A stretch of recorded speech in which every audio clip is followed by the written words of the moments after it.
இருக்கிறவன் தான் எனக்கு எல்லாமே தெரிந்த பிற்பாடு அப்ப அவன் அடைய வேண்டுமோ இல்லையோ, அதைத்தான் மார்க்கம் ஹிதம் உபாயம்னு சொல்றோம். ஸ்வஜானம் பிராபக ஜானம் பிராபிய ஜானம் முமுட்சுபி. முக்தி அடையணும்னு ஆசை இருக்கிற எல்லாரும் இந்த மூணையும் தெரிந்து கொள்ள வேண்டும். இந்த மூன்றை பற்றி தெரிந்து கொள்றதான் ஞானம் ஞானம்னு சொல்றார். இதோட கூட இன்னும் ரெண்டு சேர்த்து சொல்லப்படுறது, அது ஒரு பக்கம் இருக்கட்டும். அப்படின்னா அர்த்த பஞ்சகம்னு சொல்லுவா. இல்லைன்னா இந்த மூணை பத்தி தெரிஞ்சுப்போம். நம்ம பத்தி புரிஞ்சுக்கணும், கண்டிப்பா பரமாத்மாவை பத்தி தெரிஞ்சுக்கணும், அவரை எப்படி அடைய போறோங்கிற வழி தெரிய வேண்டும். இப்ப ஏன் ஞானம் பெற வேண்டும், எதற்கு எனக்கு ஞானம் வேணுங்கிற கேள்வி வரும் இல்லையோ, அது அதனுடைய இன்றியமையாமையே சொல்லிடுறேன். அதை தெரிஞ்சிட்ட பிற்பாடு அந்த பொருள்ல ஆசை வந்துடும். உன்னை பத்தி ஓஹோங்கிறது அதனுடைய வைபவத்தை தெரிஞ்சுக்க விடுறதுக்கு மனசு வராது. கண்டிப்பா பிடிச்சிடணும்னு தோணுமோ இல்லையோ. இப்ப இந்த ஜீவனுக்கு இருக்கக்கூடிய ஞானம், ஆத்மா நம்மளை பத்தி தெரிஞ்சுக்கணும்னால் என்னன்னு தெரிஞ்சுப்போம். எல்லா பொருளாட்டம் நானும் ஒன்னா இல்லை, நான் ரொம்ப வேறுபட்டவன், எல்லா பொருள்கள்லேருந்து வேறுபட்டவன், ஒவ்வொருத்தரா இங்க உட்கார்ந்து இருக்கிறவரிடத்திலேருந்து நான் வேறுபட்டவன், எனக்கு எத்தனையோ ஏற்றங்கள் உள்ளன. என்னை ஒரு பொருளினிடத்திலிருந்தும் அல்லது விலங்கினிடத்திலிருந்தும் அல்லது மற்ற மனிதர்களிடத்திலிருந்தும் வேறுபடுத்துகிறது என் ஞானம்தான், என் அறிவு தான் என்னை முதல்ல வேறுபடுத்தியே காட்டுறது. ஒரு சாமந்தி பூவுக்கு பெருமை என்னன்னு கேட்டால் என்ன சொல்லுவேன்? சாமந்தி மனம். மல்லிகை பூவுக்கு சிறப்பென்ன? மல்லிகை மனம். தாழம்பூவுக்கு சிறப்பென்ன? தாழம்பூ மனம். அதை எடுத்துட்டேன்னால் இந்த பூவுக்கு அந்த பூவுக்கும் வித்தியாசமே இல்லையே. அதை போல இப்போ இதுக்கும் எனக்கு என்ன வித்தியாசம்? அறிவு. ஜானாதீதி ஞா, அறிகிறான். அதனாலதான் இவனை ஞானின்னு சொல்றோம், ஞன்னு சொல்றோம். ஞாஜ்ஞவ் துவாவஜவ் ஈசனீசவுன்னு சாத்திரம் சொல்றோம். பகவானும் ஞானி, நாம் எல்லாரும் ஞானி. இந்த ஞானத்துக்கு இருக்கிற பெருமை பாருங்க. எல்லா பொருளிடத்திலேருந்து என்ன வேறுபடுத்துறது, விலங்கினிடத்திலேருந்து என்ன வேறுபடுத்துறது, அதை விட முக்கியம் பரமாத்மாவோட என்ன நிகராக்குகிறது. பகவானோட எனக்கு சரி நிகர சமானம்னு சொல்லணும். அதை போல பரமாத்மாவையும் ஜீவாத்மாவையும் சமங்கிற இடத்துக்கு வைகுந்தத்தில் கொண்டு வருகிறது. அப்பேற்பட்ட விஷயம் இந்த ஞானம்ங்கிறது. இந்த ஞானமாகவே ஜீவனை சொல்லிடலாம். ஒருத்தர் ரொம்ப கோபக்காரராக இருக்கார், அவரை கோபக்காரர்னு சொல்ல வேண்டாம், கோபம்னே சொல்லிடுவார். அந்த சுவாமியே கோபம், ஏன்னா அவருக்கு அவ்வளவு கோபம் வருது, அதனால் அவரே கோபம். எப்பவுமே சிரிச்சுட்டே இருப்பார். இப்போ சாமி அவரே சிரிப்பு, அவரே ஆனந்தம். அவருக்கு ஆனந்தம் இருக்குன்னு சொல்ல மாட்டீங்களான்னார். அவரோட நீங்க பழகி பார்த்தீங்கன்னா தெரியும், அவரே ஆனந்தம்னு சொல்லலாம். அவரோட பழகினா தெரியும், அவரே கோபம்னு சொல்லலாம். தத்குண சாரத்வாது தத் வியபதேசான்னு சொல்லுவார்கள். ஒரு பொருள் எந்த தன்மையதாகவே இருக்குமோ அந்த பொருளை அந்த தன்மையின் பெயரையிட்டே சொல்லலாம். அப்படின்னா ஒருத்தர் எப்பவுமே ஞானம் ஞானம் ஞானம் அத்தனை அறிவாளியா இருக்காருனால் அவர் அறிவாளின்னு சொல்ல வேண்டாம், அறிவுன்னே சொல்லலாம். வேடிக்கைக்காக சொல்றேன், பள்ளிக்கூடத்துல எல்லாம் படிக்கிற பிள்ளைகள்லாம் இருக்கு பாருங்க, அது ஒரு மூலையா ஒரு 4-5 பேரை எல்லா வகுப்புலையும் ஒதுக்கி விட்டுருப்பான். மற்றவெல்லாம் நம்மளாம் சுமாராக படிச்சுட்டே இருப்போம், பின்னாடி உட்காந்துப்போம், கதை பேசுவோம், ஏதோ பண்ணுவோம். அந்த 4-5 பிள்ளைகள் மட்டும் ஒருத்தரோட பேச மாட்டா, எப்போ பார்த்தாலும் புத்தகத்தை கையில் வச்சுட்டே இருப்பா. வாத்தியார் எதானுன்னா அவருக்கு ரொம்ப வேண்டியவரா எதுனாலும் அவருக்கு எடுத்து கொடுத்துட்டே இருப்பா. இந்த மற்ற இருக்கிற 40 பிள்ளைகளுக்கு அவளை கண்டாலே ஆகாது. எப்போ யாரிடத்துல காட்டி கொடுத்துடலான்னே பார்த்துட்டு பழகு. அந்த குழந்தைகளுக்கு இந்த வகுப்புல என்ன தெரியுமா பேர் வச்சிருப்பா? அவர்கள்லாம் அறிவுன்னுவா. அவர்கள்லாம் அறிவுன்னு அறிவாளிகள் தானே வா. ஆனால் அவர்களை ஏன் அறிவுன்னு சொல்றோம்னா அதே இருக்காடோ இல்லையோ, நம்ம ஒத்தொத்தரும் அதையா தான் இருக்கோம். ஆனால் நம்ம அறிவுன்னே புரிஞ்சுக்கல. இப்போ விஜானம் யஜ்ஞம் தனுதே கர்மாணி தனுதே பிச்சன்னு சாஸ்திரத்தில் சொல்றார். நாம் ஒரு யாகம் பண்ண போறோம்னால் விஞ்ஞானி ஞானமுடையவன் யாகம் பண்றான்னு சொல்லணும் இல்லையோ. ஆனால் உபனிஷத்து சொல்லச்சே ஞானமே யாகம் பண்றதுங்கிறது. ஏன்னா ஞானமுடையவன்னு பிரிக்க கூட தேவையில்லை. நான் ஞானமாவே இருக்கேன், பொருளாவே இருக்கேன். ஞானம்ங்கிறது ஒரு திரவியம்னு சொல்லலாம், ஞானம்ங்கிறத குணம்னு சொல்லலாம். ஞானமே ஒரு திரவியம், ஞானம் அடியேனுக்கு பண்பாகவும் இருக்கும். இப்ப இவருடைய ஞானம், இவரே ஞானம் ரெண்டா சொல்லலாம். ஆத்மாவே ஞானம் அப்படின்னா நாம் எல்லாரும் ஞானத்தாலேயே பண்ணப்பட்டிருக்கோம். இப்ப இந்த பேனா எதால பண்ணப்பட்டிருக்கோம்? ஏதோ ஒரு பொருளாலே உலோகத்தால பண்ணப்பட்டிருக்கோம். ஆத்மா எதால் பண்ணப்பட்டிருப்பாருனால் நம்மளை பத்தி தான் இப்போ. அப்ப நாம ஒவ்வொருத்தரும் எதால் பண்ணப்பட்டிருக்கிறோம்னா இனிமே என்ன சொல்லுவீள்? ஞானத்தால், அறிவாலேயே பண்ணப்பட்டிருக்கோம்னால் அப்ப அதுதான் மற்ற எல்லாத்த விட என்ன வேறுபடுத்துறது. வேறுபடுத்துவதை தெரிந்து கொண்டுதானே ஆக வேண்டும். எது எனக்குன்னு இன்றியமையாத தர்மமோ அதை நான் புரிந்து கொண்டால்தான் என்னை பத்தி தெரிஞ்சவனாவே. அப்ப அறிவுதான் ஆத்மாவுக்கு ரொம்ப முக்கியமான அடையாளம். அதைத்தான் மனஞானே, மனு அவபோதனே, மதிஹர்ஷே என்றெல்லாம் சொல்வார்கள். ஏன் இந்த ஞானத்துக்கு இவ்வளவு முக்கியத்துவம் கொடுக்கிறாள்னால், அடுத்து இருக்கிறத சொன்னேன்னா உங்களுக்கு ரொம்ப ஆனந்தமாயிடும். அதுதான் இப்ப வார்த்தையே, ஆனந்தம்ங்கிறது தான் சொல்லே. இப்போ ஞானம் இருந்தாலே ஒழிய ஆனந்தமே பட முடியாது. நம்ம ஒத்தொத்தருமே ஆனந்தமா இருக்கணும்னு பார்க்கிறோம். ஞானம் இல்லாம எப்படி ஆனந்தப்படுவோம்? அதனால தானே பொருட்களுக்கெல்லாம் ஆனந்தமே வரல. ஆனா விலங்கினத்துக்கு வருமானால் உயிர் பிழைக்கிறது மட்டும்தான் அதுகளை பொறுத்த வரைக்கும் ஆனந்தம். மற்ற ஆனந்தம்லாம் விலங்கினத்துக்கு தெரியாது. எப்பவுமே அது சிங்கமா இருக்கட்டும், புலியா இருக்கட்டும், குதிரையா இருக்கட்டும், அதனுடைய முதல் லட்சியம் என்ன தெரியுமோ? இன்னொரு விலங்கினிடத்திலேருந்து தன்னை காப்பாத்திக்கணும். அதுதான் அதுக்கு முக்கியமா படும். ரெண்டாவது தேவை சோறு கிடைக்கணும், சாப்பாடு ஆகாரம் கிடைக்க வேண்டும், உயிர் பிழைக்க வேண்டும். இப்ப நாம எப்பவானு இந்த ரெண்டை பத்தி ரொம்ப கவலைப்பட்டு இருக்கோம்னா, யாரோ 130 கோடி மக்களுக்குள்ளே கண்டிப்பா ஒரு 30 கோடி மக்களுக்கு ஆகாரத்துக்கு ஆபத்து இருக்கு.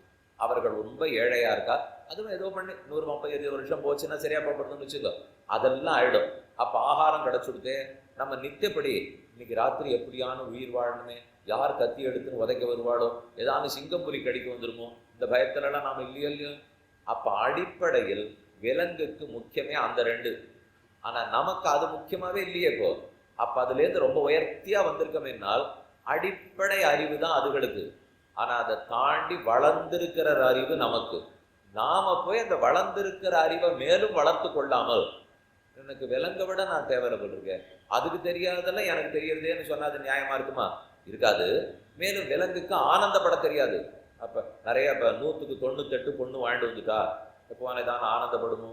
அன்னைக்கு சோறு கிடைச்சதுன்னா அந்த நிமிஷம் திருப்திப்படும். அதை சாப்பிட்டு முடிச்சு தூங்கி எழுந்த உடனேயே முகத்துல கோபம் தெரியும் அதுக்கு.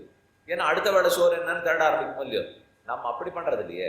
ஒரு கல்யாணம் ஏதோ யாத்திரைக்கு போயிருக்கிறச்சே ஒரு 4 நாள் சரியா சாப்பாடெல்லாம் கிடைக்காது சுவாமி, சுமாராக தான் இருக்கும்னால் அதனால என்ன, இப்போ என்னமா பெருமாள் சேவை கிடைச்சது, இது இல்லாட்டா போனா போறதே, இப்போ அது கிடைச்சதோ இல்லையோன்னு சொல்றோமோ இல்லையோ.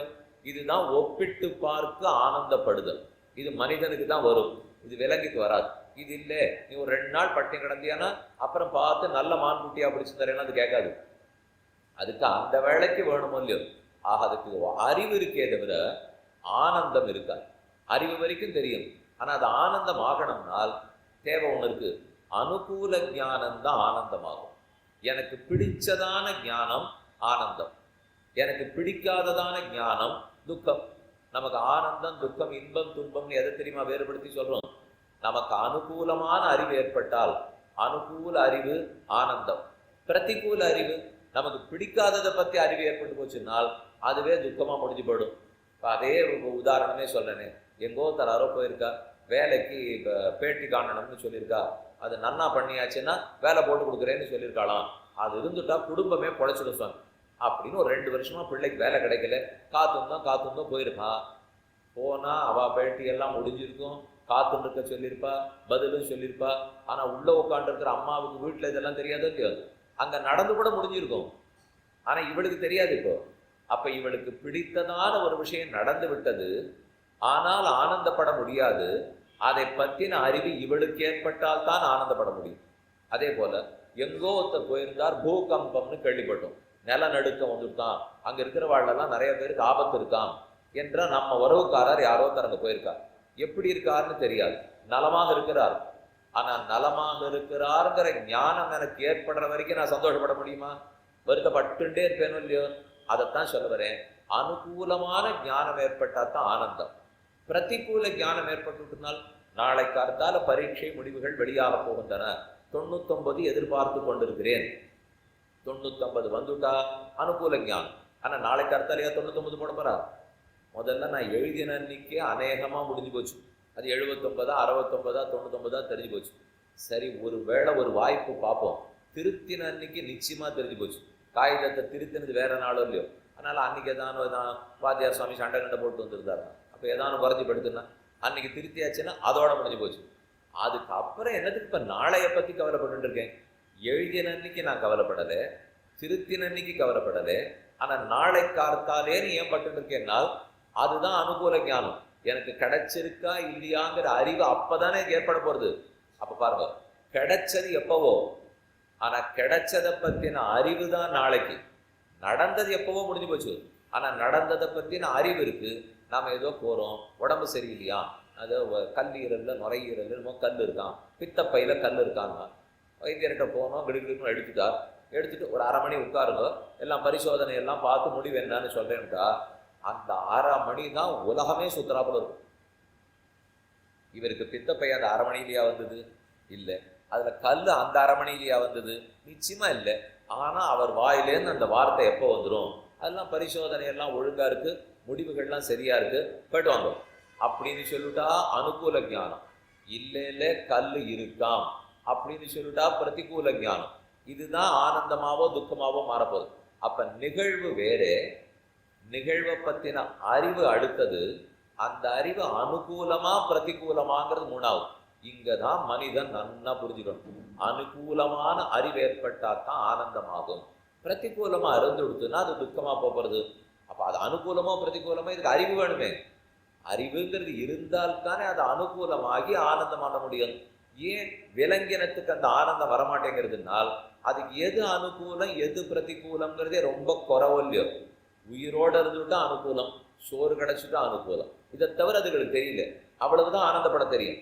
ஆனா மனிதனுக்கு அதை விட தெரியறது, தேவர்களுக்கு அதை விட தெரியறது, முக்தர்களுக்கு இன்னும் தெரியறது, நித்தியர்களுக்கு எப்போதும் தெரிஞ்சது. அப்ப இந்த வித்தியாசத்தை நல்லா மனசுல வாங்கிப்போம். இதுதான் என்னை மற்ற இடத்திலேருந்து வேறுபடுத்துகிறது. அப்படின்னா நான் ஞானியா இருக்கிறவன் எவ்வளவு வசந்தவன். இதெல்லாம் இப்ப யாரையோ பத்தி பேசிட்டு இருக்கிற, இங்க உட்கார்ந்து இருக்கிற ஒவ்வொருத்தரை பத்தியும் தான் இப்ப சொல்லிட்டு இருக்கேன். அதெல்லாம் சுவாமி, ஒருவேளை பிராமணர்களா பிறந்திருந்தா தான் இங்க ஞானத்தை பத்தி பேசணுமோ, இல்லை ஒருவேளை கண்ணன் ராமன் காலத்துல பிறந்திருந்தா தான் ஞானத்தை பத்தி பேசணுமோ, கலகுள் பாடமா வேதத்தை ஒப்பிக்க செஞ்சாதான் ஞானத்தை பத்தி பேசணுமோனால் இதுக்கு அதுக்கு எல்லாம் ஒண்ணுமே இல்லை. இப்போ இந்த ஞானம் யாருக்கும் வரும், யாருக்கும் வராமலும் போகும். ஓஹோன்னு படிச்சவனுக்கும் ஞானம் இல்லாத போலாம். அதனால புத்தக படிப்புக்கும் இப்ப நாம பார்த்துருக்கிற ஞானம்ங்கிறதுக்கும் தொடர்பில்லை. அப்படின்னா உங்களுக்கு என்ன தோணிடும்? படிக்க வேண்டாம்னு சொல்லிடுமே, வேண்டாம் இல்லையோனால். ஆனா இந்த ஞானம் வளர்வதற்கு வாய்ப்பு அதிகம் இருக்கிறது அந்த புஸ்தகத்தை படிச்சிருந்தா. ஞானம் வரணும், அதுக்கு வாய்ப்பு ஏற்படுத்தி கொடுக்கணுமோ இல்லையோ. புத்தகத்தை படிச்சிருந்தா வாய்ப்பு அதிகம், படிக்கலைன்னா வாய்ப்பு குறைவு. படிக்கலைங்கிறதுக்காக வராதுன்னு நீங்க வாதாட வரல. இப்போ தாராளமா வரலாம், ஆனா படிச்சிருந்தா வருவதற்கு வாய்ப்பு அதிகம். அதுக்கு தான் சொல்றாரு. அப்போ வண்டி ஓட்டின்னு போறச்சே குறுக்க இது பட்டையை போட்டுங்கோ, இல்லைன்னா அதெல்லாம் இப்போ சத்தம் போட ஆரம்பிச்சுடுறது. பட்டையை போட்டுக்கிறியா இல்லையா, இல்லைன்னா ஒன்று ஓட்ட விட மாட்டேங்கிறது இல்லையோ. அப்படி ஓட்டி கொண்டு போனவர்கள் எல்லாம் விபத்தில் சிக்கவே மாட்டார்களானால் சிக்குவார்கள், யாரும் உறுதி கொடுக்க முடியாது. ஆனா முடிஞ்ச அளவுக்கு காப்பாற்றலாம். அதை போல எதுக்கு இப்போ இந்த பிறவி இருக்கே, இந்த படிப்பு இருக்கே, இந்த ஆச்சார அனுஷ்டானம் இருக்கே, அதனால ஞானம் வந்துடுவானால் வருவதற்கு வாய்ப்பு நிச்சயம் அதிகம். அதுக்குன்னு இல்லாத சிலருக்கு வந்திருக்கலாம். ஆனா அந்த இல்லாத சிலருங்கிறது விதி விலக்கா இருக்கும், அநேகமா நிறைய இருக்காது. எத்தனையோ பேர் பாட்டு வாத்தியாருக்கு போகாமல் அப்படியே சஞ்சாரமே பண்ணலாம் சப்தஸ்வரத்தில். அவர் 6 போய் படிச்சிருக்காரான்னா, சாமி இவர் போய் ஒத்தர இடத்துல சங்கீதம் படிச்சு நான் பார்த்ததே இல்லை சார், என்னமா பாடுறா இருக்கிறோம். உடனே அதை பார்க்குற எல்லாரும் நாம ஆகவே இனி நான் சங்கீத வகுப்புக்கு போக மாட்டேன்னுட்டா அதெல்லாம் வருமா? யாரோ 4 பேர் விதிவிலக்கா அந்த மாதிரி பண்ணிட்டு இருந்தா எல்லாருக்குமா வரும்? இப்போ கணித மேதைன்னு ஒருத்தரை பத்தி சொல்றோம், அவர் மற்ற எல்லா பாடத்திலையும் தேறினது கூட கிடையாதான், ஆனா கணிதத்துல மட்டும் அத்தனை வாங்கிட்டாராம் நாள். உடனே நாம மற்ற எல்லாத்திலையும் அப்ப விட்டுட்டா கணிதத்தை நன்னா படிக்கலாம் போலுங்கன்னு ஆரம்பிச்சோம்னால் புரியறதுக்கே அர்த்தம் இல்லை. அதனால இதெல்லாம் எதுக்கு வச்சிருக்காள்னால் ஞானம் வருவதற்கு வாய்ப்பு அதிகமாக இருக்கும். இதுவரை என்ன பார்த்துருக்கோம்? விலங்கினத்திலிருந்தும் அக்கிரணை பொருள்களிடத்திலிருந்தும் என்னை வேறுபடுத்தி அடையாளம் காட்டுவதே ஞானம்தான். ஞானம் இருந்து அது அனுகூல ஞானமாக இருந்தால்தான் எனக்கு ஆனந்தமே வரும். இந்த ஜீவன் ஆனந்தமயன்னு சொல்லப்படுகிறான், ஆனந்தமாவே இருக்கணும். ஆனா அந்த அனுகூல ஞானம்னு ஏற்படாதனாலதான் ஆனந்தம் புரியல. இன்னொன்னு முக்கியமானது இருக்கு. இப்ப நாம எல்லாம் கர்மங்களால மூடப்பட்டு ஞானம் சுருங்கி இருக்கு. வைகுந்தத்துக்கு போனால் இந்த ஞானம் ஞானம்னு சொல்லிட்டு இருக்கிறதா மலரும். இதைத்தான் ஸ்வரூப ஆவிர்பாவம்னு சொல்றான். அஸ்மாது சரீராது சமுத்தாய பரஞ்சோதி உபசம்பத்திய ஸ்வேன ரூபேண அபினிஷ்பத்தியதேன்னு உபனிஷத்து சொல்றது. தன் இயற்கை தன்மை மலர பெறுகிறான். தன்னுடைய இயற்கையான தன்மை ஆத்மாவுக்கு மலர்ந்துடும். உங்களுக்கே கேள்வி வருமே, வைகுந்தம் வைகுந்தம் எப்போ பார்த்தாலும் பேசிகிட்டே இருக்கீங்களே, அங்கே போனால் என்ன பண்ணுவோம்? உபன்யாசம்லாம் உண்டா? விளையாட்டு உற்சவம் உண்டா? எங்கள் பெருந்தேவி தாயார் தேவ பெருமாளையே சேவிக்கலாமா? இல்லை அங்கே எங்கேயானு வேற மாதிரி இருப்பாளா? என்னவா இருப்பா? சொல்லுமேனால் சொல்லுமே நீங்கள் கேட்டே இருக்கலாம். ஆருக்கு இப்போ பெருசாக தெரியும்? தெரிஞ்சிருக்கா? அங்கேயே போயிருக்க மாட்டோமா? தெரியலேங்கிறதுனால தான் இந்த ஷாப் இருக்கப்போ. அதனால் ஏதோ ஓரளவு எழுதி வைத்த புஸ்தகத்திலேருந்து தெரிந்து கொள்ளலாம். வைகுந்தத்துக்கு போனால் என்ன நடக்கும்னா முக்கியமானது நடக்கும், ஞானம் மலரும். இங்கே ஞானம் மலரலையானால் முழுக்க மலராது. என்னதான் ஞானத்தை இங்கே வளர்த்துட்டாலும் இந்த பூமியில் இருக்கிற வரைக்கும் கர்மங்கள் விடாது. பாபமோ புண்ணியமோ ஏதோ ஒரு கர்மம் கெட்டியாக மூடின்னு இருக்கும். அது மூடின்னு இருக்கிற வரைக்கும் ஞானம் முழுமையாக மலராது. இந்த மூடிய கழட்டினா தான் மலரும். சரி, அது இங்கேயே கழட்டி விடலாம் என்னால் அது அங்கே போகணுங்கிற முடிவானா தான் கழலும். ததா வித்வான் புண்ணிய பாபே விதூய நிரஞ்சன பரமம் சாமியம் உபைதி. இந்த ரெண்டு வார்த்தையுமே எடுத்துக்குமே. ஒரு வார்த்தை நம் இயற்கை மலருகிறதுங்கிறான், இயற்கை தன்மை ஆவிர்பவிக்கிறதுங்கிறான். ரெண்டாவது வார்த்தை பகவானோட சமமாயிடுறோங்கிறான்.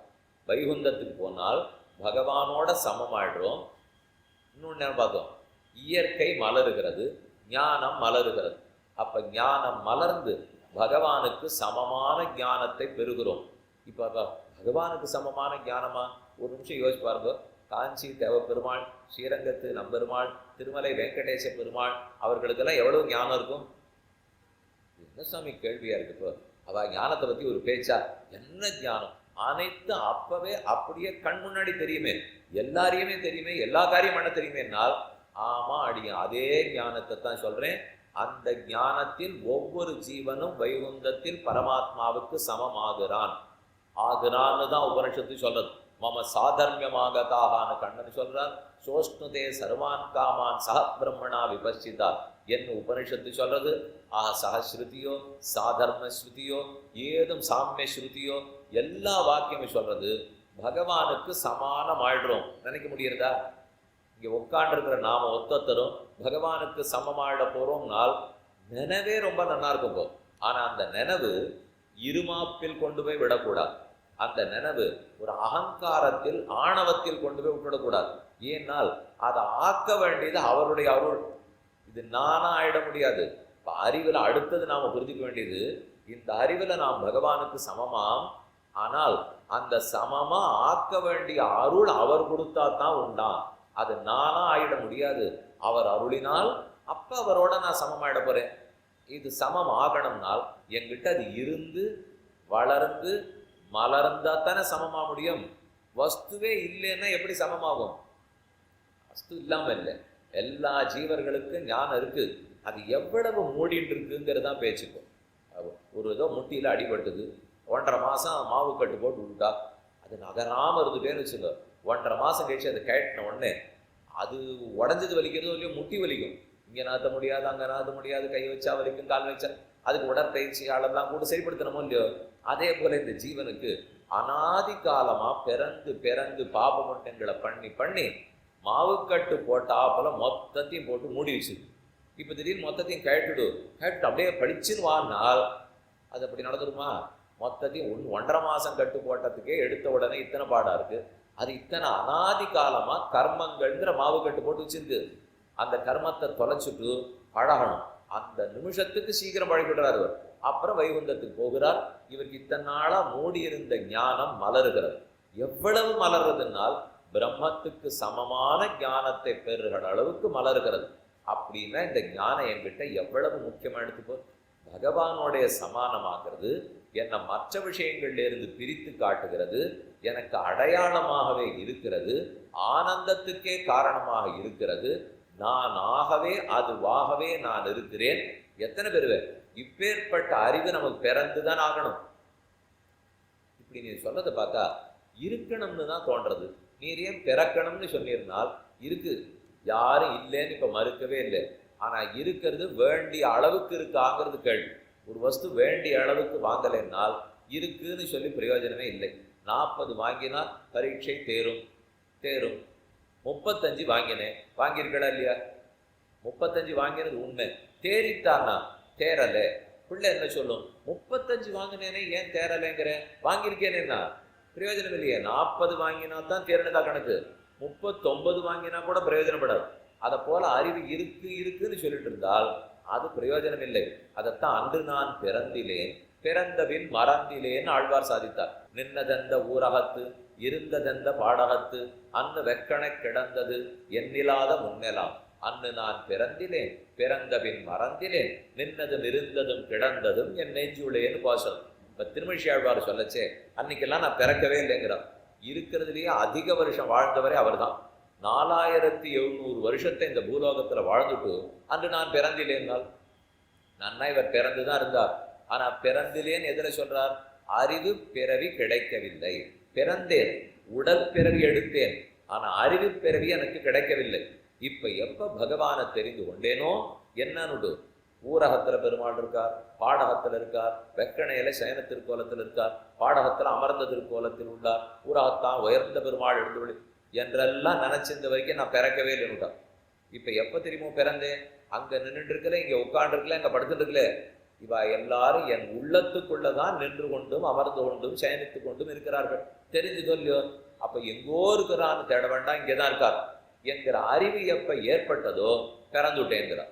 அதனாலதான் அடி என் பிறக்கன்னு சொல்ல வந்திருக்கோம். ஞானம் பிறக்கனால் இருக்கு, ஆனா அது பிறக்கன்னு இருக்க வேண்டிய அளவுக்கு இருக்கணும், இருக்க வேண்டியதை பற்றி இருக்க வேண்டும், இருக்க வேண்டிய ஆளிடத்தில் இருக்கணும், அளவனிடத்தில் இருக்கணும், அதை பற்றி இருக்க வேண்டும்.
ननाथो ननाथः सदा वेङ्कटेशं स्मरामि स्मरामि। हरे वेङ्कटेश प्रसीद प्रसीद, प्रियं वेङ्कटेश प्रयच्छ प्रयच्छ।